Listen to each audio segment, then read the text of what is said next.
जय हिंद दोस्तों। हम लोग एनसीईआरटी के प्रश्न श्रृंखला को आगे बढ़ाते हैं और इस सेशन में भारतीय संविधान एवं राज्य व्यवस्था के इम्पोर्टेंट टॉपिक उद्देशिका और नागरिकता से संबंधित महत्वपूर्ण प्रश्नों को देखेंगे। तो आइए इन प्रश्नों को हम लोग प्रारंभ करते हैं। इस सेशन का फर्स्ट क्वेश्चन है, पहला प्रश्न है, भारतीय संविधान की प्रस्तावना में जिन आदर्शों एवं उद्देश्यों की रूपरेखा दी गई उनकी व्याख्या की गई है। ऑप्शन ए है मूल अधिकारों संबंधी अध्याय में, ऑप्शन बी राज्य के नीति निदेशक सिद्धांतों के अध्याय में, ऑप्शन सी है मूल अधिकारों राज्य के नीति निदेशक सिद्धांतों एवं मौलिक कर्तव्यों के अध्याय में, और ऑप्शन डी है संविधान के किसी भी अध्याय में नहीं। इसका सही आंसर होगा सी, मूल अधिकारों यानी फंडामेंटल राइट, मूल अधिकारों, और फिर कह रहा है राज्य के नीति निदेशक सिद्धांतों एवं मौलिक कर्तव्यों के अध्याय में दिया गया है। ओके, तो मूल अधिकार राज्य के नीति निदेशक सिद्धांत एवं मौलिक कर्तव्य में दिया गया है, तो बहुत इंपॉर्टेंट है।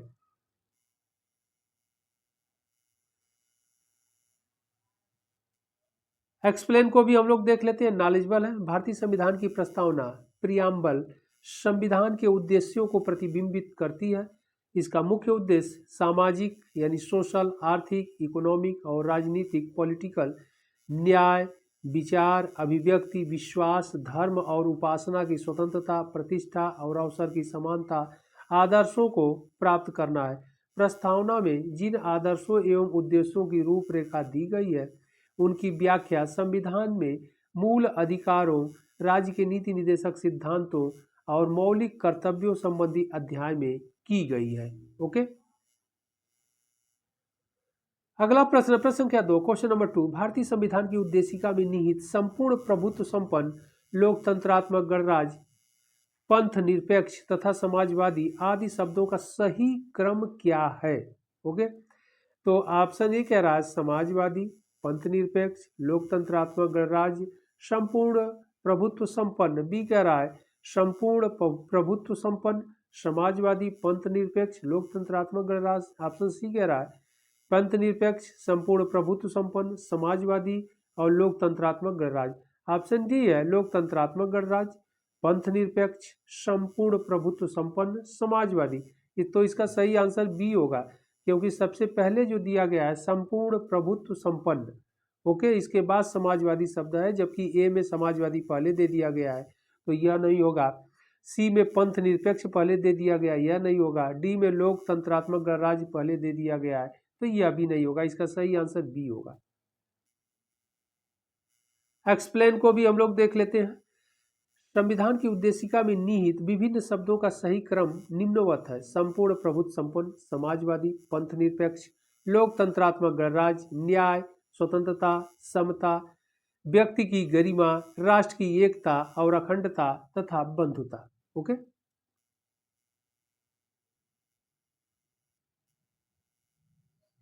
अगला प्रश्न, प्रश्न क्या 3, क्वेश्चन नंबर 3 कह रहा है भारतीय गणतंत्र की 26 जनवरी 1950 को संवैधानिक वस्तु स्थिति क्या थी जब संविधान लागू किया गया था।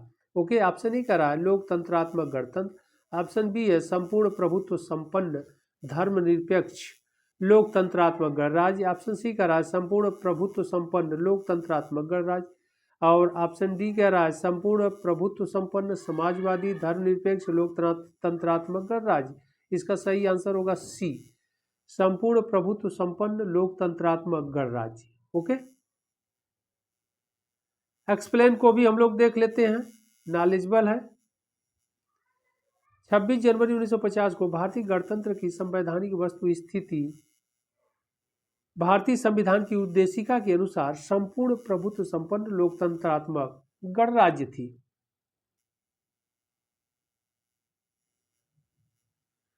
अगला प्रश्न, प्रश्न संख्या 4, क्वेश्चन नंबर 4 कह रहा है संविधान में हमारे राष्ट्र का उल्लेख किस किन नामों से किया गया है, यानी किन किन नामों से किया गया है।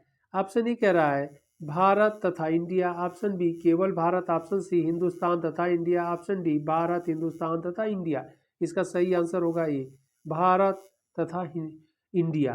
ओके, एक्सप्लेन को भी हम लोग देख लेते हैं, नॉलेजेबल है। संविधान में हमारे राष्ट्र का उल्लेख दो नाम भारत तथा इंडिया के रूप में किया गया है। अनुच्छेद 1 यानी अनुच्छेद एक के अनुसार भारत अर्थात इंडिया राज्यों का संघ होगा, यानी इंडिया दैट इज भारत, यही लिखा गया है, इंडिया दैट इज भारत, यानी जो इंडिया है वही भारत है।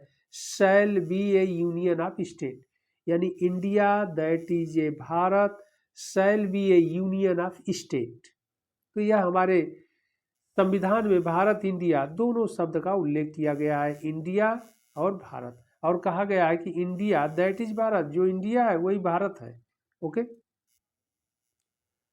अगला प्रश्न है प्रश्न संख्या 5, क्वेश्चन नंबर 5 कह रहा है भारतीय संघवाद को सहकारी संघवाद किसने कहा था। ऑप्शन ए है जी ऑस्टिन, बी कह रहा है के सी वियर, सी है सर आइवर जेनिंग्स और डी है डी बसु। इसका सही आंसर होगा ए जी ऑस्टिन। एक्सप्लेन को भी हम लोग देख लेते हैं, नॉलेजेबल है। जी ऑस्टिन एक अमेरिकी इतिहासकार थे। इन्होंने भारतीय संघवाद को सहकारी संघवाद कहा। के सी वियर के अनुसार भारतीय संविधान एक अर्ध परिसंघीय संविधान है। भारतीय संविधान में उद्देशिका का विचार संयुक्त राज्य अमेरिका के संविधान से तथा इसकी भाषा ऑस्ट्रेलिया के संविधान से ली गई है। अगला प्रश्न प्रश्न संख्या 6, क्वेश्चन नंबर 6 हम भारत के लोग, we the people of India शब्दों का प्रयोग संविधान में कहाँ किया गया है। ऑप्शन ए है राज्य के नीति निर्देशक तत्व, ऑप्शन बी कह रहा है मौलिक अधिकार, ऑप्शन सी नागरिकता, ऑप्शन डी संविधान की प्रस्तावना। इसका सही आंसर डी होगा, संविधान की प्रस्तावना में किया गया है। We the people of India यानी हम भारत के लोग, इस शब्द का प्रयोग हमारे प्रियम्बल में किया गया है, यानी भारतीय संविधान की प्रस्तावना में। एक्सप्लेन को भी हम लोग देख लेते हैं। भारतीय संविधान की प्रस्तावना का प्रारंभ हम भारत के लोग शब्द से प्रारंभ होता है। इसका अर्थ है कि संविधान का मूल स्रोत भारत की जनता है तथा वही समस्त शक्तियों का केंद्र बिंदु है और वह किसी बाह्य सत्ता के अधीन नहीं है। ओके, तो यह इंपॉर्टेंट है, एक बार फिर इसको हम लोग देख लेते हैं। भारतीय संविधान की प्रस्तावना का प्रारंभ हम भारत के लोग शब्दों से प्रारंभ होता है। इसका अर्थ है कि संविधान का मूल स्रोत भारत की जनता है तथा वही समस्त शक्तियों का केंद्र बिंदु है और वह किसी बाह्य सत्ता के अधीन नहीं है। ओके,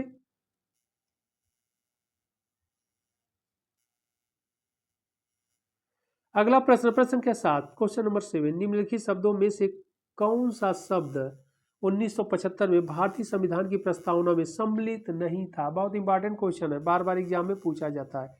ऑप्शन ए है बंधुत्व, ऑप्शन बी संप्रभुता, ऑप्शन सी समानता और ऑप्शन डी अखंडता। इसका सही आंसर होगा डी अखंडता नहीं था। ओके, कह रहा है सम्मिलित नहीं था तो अखंडता नहीं था।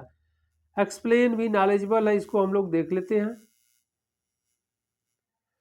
कह रहा है भारतीय संविधान की प्रस्तावना में समाजवादी, सोशलिस्ट, पंथ निरपेक्ष, सेकुलर और अखंडता इंटेग्रिटी शब्दों को 42वें संविधान संशोधन अधिनियम 1976 द्वारा जोड़ा गया है। इसके द्वारा भारतीय संविधान में व्यापक परिवर्तन किया गया। इस संशोधन से 2 नए अध्याय 4 क और 14 क और 9 नए अनुच्छेदों को जोड़ा गया तथा 52 यानी 52 अनुच्छेदों में संशोधन किया गया। तो यह बहुत ही इंपॉर्टेंट है। ओके,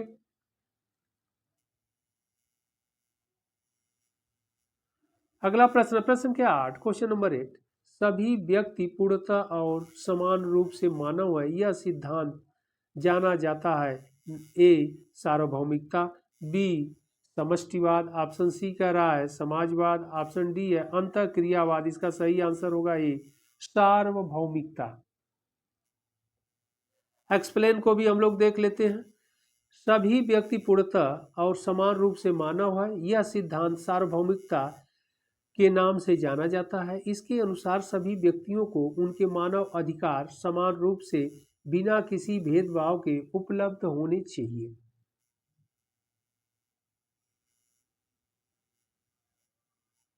अगला प्रश्न, प्रश्न संख्या 9, क्वेश्चन नंबर 9, भारत के संदर्भ में निम्न में से कौन पंथ निरपेक्ष शब्द का सही भाव व्यक्त करता है? ऑप्शन ए है भारत में अनेक धर्म है, ऑप्शन बी है भारतीयों को धार्मिक स्वतंत्रता प्राप्त है, ऑप्शन सी है धर्मानुपालन व्यक्ति की इच्छा पर निर्भर है, और ऑप्शन डी है भारत में राज्य का कोई धर्म नहीं है। इसका सही आंसर डी होगा। बहुत इंपॉर्टेंट क्वेश्चन है, भारत में राज्य का कोई धर्म नहीं है। ओके, एक्सप्लेन को भी हम लोग देख लेते हैं।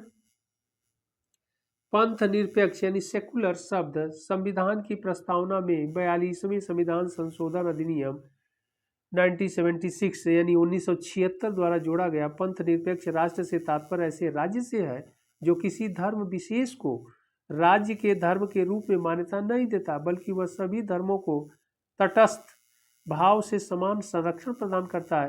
पंथ निरपेक्ष राज्य में धर्म व्यक्तिगत यानी इंडिविजुअल विषय माना जाता है। तो यह बहुत इंपॉर्टेंट है, एक्सप्लेन है।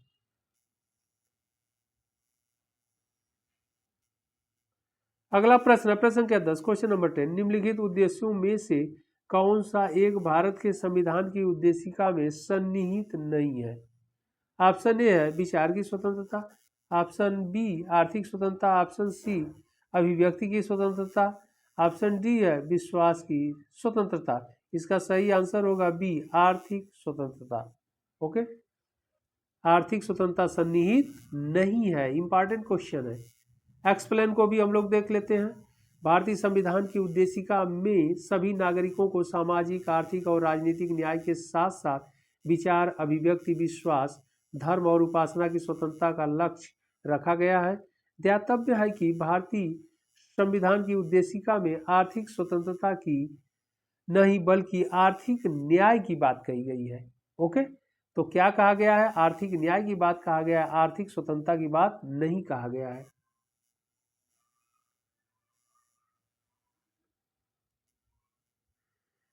अगला प्रश्न, प्रश्न संख्या 11, निम्नलिखित विवादों में से किसमें सर्वोच्च न्यायालय ने प्रस्तावना को भारतीय संविधान की मौलिक संरचना का अंग स्वीकार किया? ऑप्शन ए है बेरूवारी विवाद, ऑप्शन बी ए के गोपालन विवाद, ऑप्शन सी कह रहा है प्रीवी फर्श विवाद, ऑप्शन डी कह रहा है केशवानंद भारती विवाद। इसका सही आंसर डी होगा, केशवानंद भारती विवाद में। ओके, एक्सप्लेन को भी हम लोग देख लेते हैं। वर्ष 1960 में बेरूवारी संघ मामले में यह प्रश्न उठाया गया कि प्रस्तावना संविधान का भाग है या नहीं।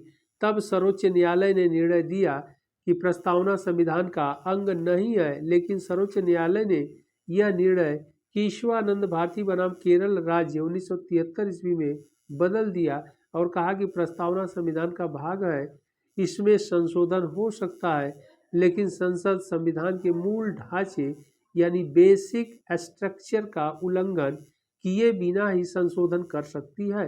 भारतीय जीवन बीमा निगम मामले 1995 एडी यानी ईस्वी में भी सर्वोच्च न्यायालय ने माना कि प्रस्तावना संविधान का अंग है। तो यह बहुत इंपॉर्टेंट है। ओके,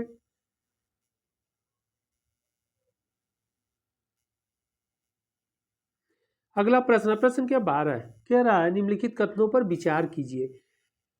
इसमें 1 कह रहा है, नंबर 1 भारत में लोकतांत्रिक राज्य व्यवस्था है। नंबर 2 कह रहा है भारत एक प्रभुसत्ता संपन्न राज्य है। नंबर 3 कह रहा है भारत में लोकतांत्रिक समाज है। नंबर 4 है 4 भारत एक कल्याणकारी राज्य है। कह रहा है उपर्युक्त कथनों में से कौन से सत्य है? सत्य की बात कही जा रही है, तो सत्य तो सभी दिख रहे हैं, क्योंकि 1 जो कह रहा है भारत में लोकतांत्रिक राज्य व्यवस्था है, ये तो सही है। नंबर 2 कह रहा है भारत एक प्रभुत्व संपन्न राज्य, यह भी सही है, सॉवरेंटी भी है। नंबर 3 कह रहा है भारत में लोकतांत्रिक समाज है, यह भी है, डेमोक्रेसी की बात तो वही है भारत में। नंबर 4 है भारत एक कल्याणकारी राज्य है, यह भी सही है। तो इसमें 1 2 3 4 सब सही होगा। तो सत्य देखा जाए कूट में क्या दिया है, चारों सही है। चारों देखा जाए किसमें है, ये कह रहा है 1 2, ये तो नहीं होगा। बी कह रहा है 1 2 3 ये भी नहीं होगा, सी कह रहा है 2 3 4 ये भी नहीं होगा, डी कह रहा है 1 2 3 4। इसका सही आंसर डी होगा। ओके,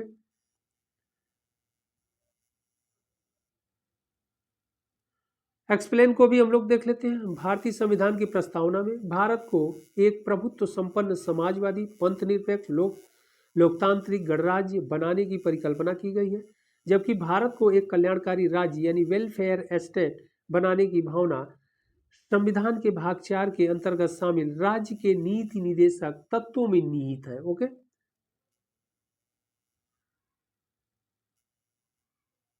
अगला प्रश्न है नागरिकता से संबंधित। ओके, संविधान का कौन सा भाग नागरिकता से संबंधित है? ऑप्शन ए कह रहा है भाग 2, ऑप्शन बी है भाग 3, ऑप्शन सी है भाग 4 और ऑप्शन डी कह रहा है भाग 5। इसका सही आंसर होगा ए, भाग 2 में नागरिकता से संबंधित प्रावधान दिया गया है या नागरिकता से संबंधित है। ओके, एक्सप्लेन को भी हम लोग देख लेते हैं। भारतीय संविधान के भाग 2 के अनुच्छेद 5 से 11 तक, तो यहाँ पर ध्यान रखना है कि भाग 2 और भाग 2 में अनुच्छेद 5 से अनुच्छेद 11 तक।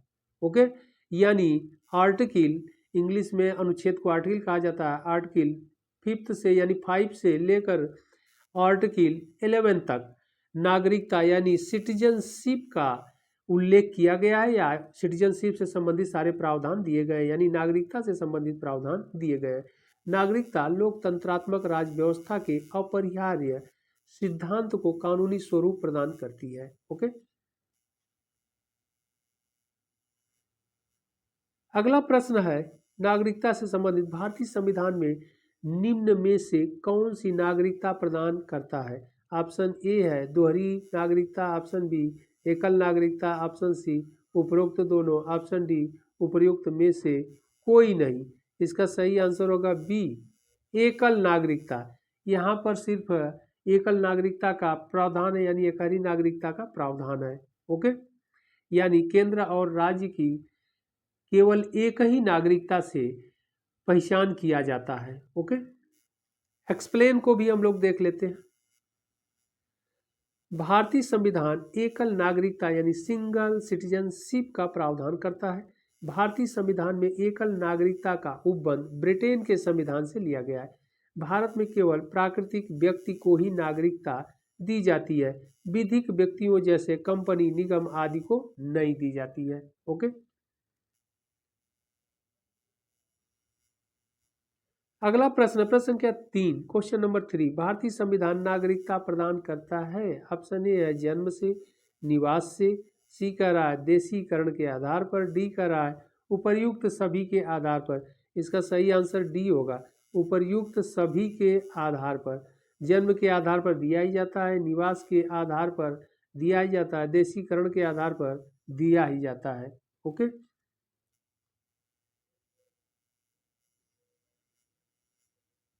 एक्सप्लेन को भी हम लोग देख लेते हैं। भारतीय संविधान के अनुच्छेद 11 के अनुसार संसद को नागरिकता के संबंध में विधि बनाने की शक्ति प्रदान की गई है, जिसके अंतर्गत संसद द्वारा भारतीय नागरिकता अधिनियम 1955 दिया गया। इस अधिनियम में वर्ष 1986, 1992, 2003 और 2005, 2015, 2019 में संशोधन किया गया। ओके, वर्तमान में भारतीय नागरिकता 5 प्रकार से प्राप्त की जा सकती है: जन्म से, वंशानुगत से, पंजीकरण से, देशीकरण से और विदेशी भूमि के अधिग्रहण के आधार पर। ओके, तो यह इंपॉर्टेंट है। 5 प्रकार से नागरिकता प्राप्त की जा सकती है भारत में।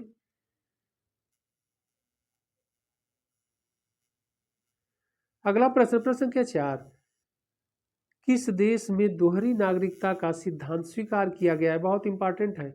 ऑप्शन ए है Bharat, option B Canada, option C Australia, option D संयुक्त राज्य अमेरिका। तो इसका सही आंसर क्या हो जाएगा? संयुक्त राज्य अमेरिका। बहुत इंपॉर्टेंट है। वहाँ स्टेट की अलग नागरिकता होती है और पूरे देश की यानी कंट्री की अलग नागरिकता होती है, इसलिए दोहरी नागरिकता का प्रावधान यूएसए में है, यानी संयुक्त राज्य अमेरिका में है। एक्सप्लेन भी हम लोग देख लेते हैं। संयुक्त राज्य अमेरिका में दोहरी नागरिकता ड्वेल सिटीजनशिप का सिद्धांत स्वीकार किया गया है। अमेरिका में शासन व्यवस्था का स्वरूप संघीय है, जिसके अंतर्गत केंद्र एवं प्रांतों की सरकारों के मध्य शक्तियों का स्पष्ट विभाजन किया गया है तथा केंद्र एवं प्रांतों के द्वारा लोगों को अलग अलग नागरिकता प्रदान की गई है। ओके, अगला प्रश्न है प्रश्न संख्या 5, निम्न में से किस स्थिति में किसी भारतीय नागरिक की नागरिकता समाप्त हो सकती है? ऑप्शन ए कह रहा है परित्याग करने पर, ऑप्शन बी पर्यावसन पर, ऑप्शन सी वंचित किए जाने पर, ऑप्शन डी है उपर्युक्त सभी से।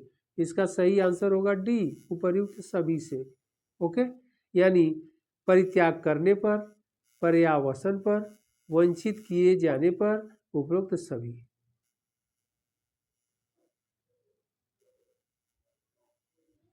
एक्सप्लेन को भी हम लोग देख लेते हैं। किसी भारतीय नागरिक की नागरिकता 3 प्रकार से समाप्त हो सकती है। किसी अन्य देश की नागरिकता ग्रहण करने पर, स्वेच्छा से नागरिकता का परित्याग करने पर तथा सरकार द्वारा नागरिकता से वंचित करने पर। अगला प्रश्न प्रश्न संख्या 6, क्वेश्चन नंबर 6 कह रहा है संविधान के 26 नवंबर 1949 को अंगीकृत किए जाने के साथ संविधान के कौन से प्रावधान तुरंत लागू कर दिए गए? ऑप्शन ए नागरिकता का प्रावधान, ऑप्शन बी कह रहा है चुनाव संबंधी प्रावधान, ऑप्शन सी कह रहा है अंतरिम संसद संबंधी प्रावधान, ऑप्शन डी कह रहा है उपरोक्त सभी प्रावधान। तो नागरिकता संबंधी प्रावधान लागू ही कर दिया गया था, चुनाव संबंधी प्रावधान लागू भी कर दिया गया था, अंतरिम संसद संबंधी प्रावधान। इसका सही आंसर डी होगा, उपरोक्त सभी प्रावधान। ओके, यानी कह रहा है कौन से प्रावधान तुरंत लागू कर दिए गए? तो उपरोक्त सभी है तुरंत प्रभाव से लागू कर दिए गए। ओके, तो यह संविधान के टॉपिक से संबंधित इंपॉर्टेंट क्वेश्चन थे। आप लोग इन प्रश्नों को अच्छे से देखिएगा। फिर हम लोग मिलते हैं अगले सेशन में एनसीईआरटी के इंपॉर्टेंट प्रश्नों की श्रृंखला के साथ।